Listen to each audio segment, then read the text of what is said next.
નમસ્કાર મિત્રો હાર્દિક પંડ્યાને જેલ થઈ શકે છે. આ વાત સાચી છે, કેમ કે અત્યારે બ્રેકિંગ ન્યૂઝ છે અને તેમાં જણાવ્યું છે કે પુણેના એક વકીલે હાર્દિક પંડ્યા ઉપર રાષ્ટ્રીય ધ્વજનું અપમાન કરવા બાબત ત્યાંના નજીકના પોલીસ સ્ટેશનમાં, શિવાજીનગર પોલીસ સ્ટેશન છે, ત્યાં આગળ ફરિયાદ નોંધાવી છે. મિત્રો, એફઆઈઆર થઈ નથી, થઈ શકે છે. કારણ તમે જણાવી દઉં કે રિસેન્ટલી હમણાં જ ઇન્ડિયા જે છે તે T20 વર્લ્ડ કપ ચેમ્પિયન બન્યું. તેની ઉજવણી પૂરા દેશમાં થઈ હતી અને ત્યાં આગળ જે નરેન્દ્ર મોદી સ્ટેડિયમ છે ત્યાં જે ખેલાડીઓ છે તેમના ફેમિલી મેમ્બર્સ સાથે તે લોકો સેલિબ્રેશન કરતા હતા. તેવામાં હાર્દિક પંડ્યા તેની ગર્લફ્રેન્ડ સાથે સેલિબ્રેશન કરતો આપણે ઘણા વિડીયોમાં તમે નજરે પડ્યો હશે. ત્યારબાદ તે ત્યાં પાછળ એક સ્ટેજ છે, ત્યાં સ્ટેજમાં જઈને તે લપેટેલો છે રાષ્ટ્રીય ધ્વજ અને તે લપેટામાં તે સૂઈ જાય છે અને સૂતા સૂતા તમે વિડીયોઝ જોયા હતો.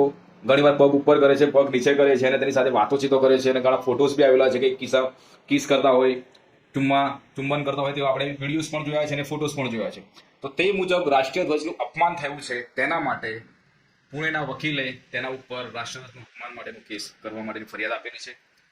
મિત્રો, રાષ્ટ્રધ્વજનું અપમાન ના થાય તે જોવાની એક આપણી ફરજ છે, તેની ગરિમા જાળવવું તે આપણી એક ફરજ છે. મિત્રો, તમને શું લાગે છે, શું હાર્દિક પંડ્યા ઉપર કેસ થવો જોઈએ? શું તેણે જે કર્યું છે તે ગુનાહિત કૃત્ય છે? શું તેણે જાણી જોઈને અપમાન કર્યું છે? કોમેન્ટમાં જણાવજો મિત્રો. જય હિન્દ, જય ભારત.